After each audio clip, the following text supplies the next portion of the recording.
दोस्तों, आज मैं आपके लिए भारत की सबसे लोकप्रिय और आदरणीय गायिका लता मंगेशकर की जीवनी की बायोग्राफी की कुछ झलकियां लेके आया हूं।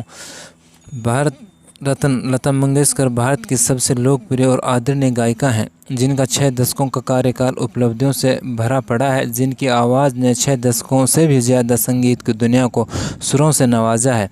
भारत की स्वर कोकिला लता मंगेशकर ने 25 भाषाओं में 50,000 से भी ज़्यादा गाने गाए हैं। उनकी आवाज़ सुनकर कभी किसी की आंखों में आंसू आए तो कभी सीमा पर खड़े जवानों को सहारा मिला। लता जी आज भी अकेली हैं। उन्होंने स्वयं को पूर्णतः संगीत को समर्पित कर रखा है, लेकिन उनकी पहचान भारतीय सिनेमा में एक पार्श्व गायक के रूप में रही है। अपनी बहन आशा भोसले के साथ लता जी का फिल्मी गायन में सबसे बड़ा योगदान रहा है।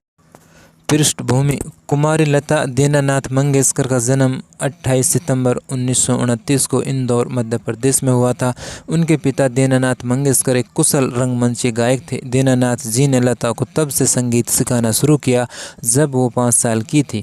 उनके साथ उनकी बहनें आशा, उषा और मीना भी सीखा करती थी। लता अमान अली खान साहिब और बाद में अमानत खान के साथ भी पढ़ी। लता मंगेशकर हमेशा से ही अल्लाह के द्वारा दी गई सुरीली आवाज़, जानदार अभिव्यक्त व बात को बहुत जल्द समझ लेने वाली अविश्वसनीय क्षमता का उदाहरण रही है। इन्हीं विशेषताओं के कारण इनकी इस प्रतिभा को बहुत जल्दी ही पहचान मिल गई थी। लेकिन 5 वर्ष की छोटी आयु में ही लता मंगेशकर को पहली बार एक नाटक में अभिनय करने का अवसर मिला। शुरुआत अवश्य अभिनय से हुई, लेकिन लता मंगेशकर की दिलचस्पी तो संगीत में ही थी। वर्ष 1942 में इनके पिता की मौत हो गई। इस दौरान ये केवल 13 वर्ष की थी। नवयुग चित्रपट फिल्म कंपनी के मालिक और इनके पिता के दोस्त मास्टर विनायक दामोदर कर्नाटकी ने इनके परिवार को संभाला और लता मंगेशकर को एक सिंगर और अभिनेत्री बनाने में मदद की। संघर्ष: सफलता की राह कभी भी आसान नहीं होती है। लता जी को भी अपना स्थान बनाने में बहुत कठिनाइयों का सामना करना पड़ा।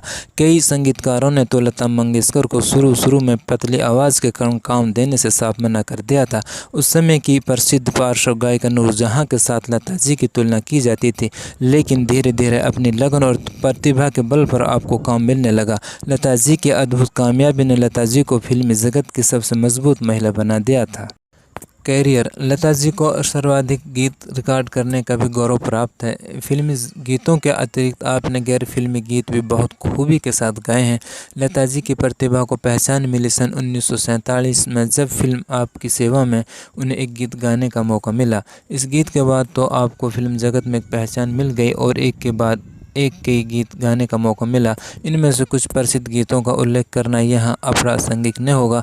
जिसे आपका पहला साहकार गीत कहा जाता है, वह 1949 में गाया आने वाला, जिसके बाद आपके प्रशंसकों की संख्या दिन व दिन बढ़ने लगी। इस बीच आपने उस समय के सभी प्रसिद्ध संगीतकारों के साथ काम किया: अनिल विश्वास, सलील Chaudhary, Shankar Jaikishan, S.D. Burman, R.D. Burman, Naushad, Madan Mohan, C. Ramchandra इत्यादि सभी संगीतकारों के साथ प्रतिभा का लोहा माना।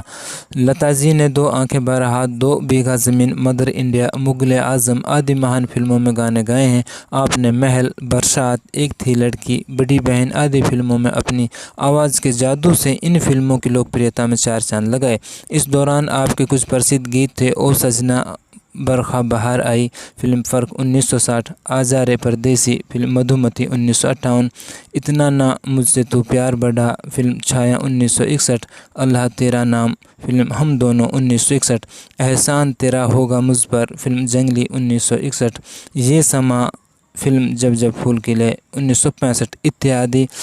तो ये थे लता मंगेशकर जी के द्वारा गाए हुए कुछ प्रसिद्ध गाने। और आखिरकार 6 फरवरी 1922 को मुंबई स्थित ब्रीच कैंडी हॉस्पिटल में स्वर कोकिला लता मंगेशकर ने 92 साल की उम्र में अपनी आखिरी सांस ली।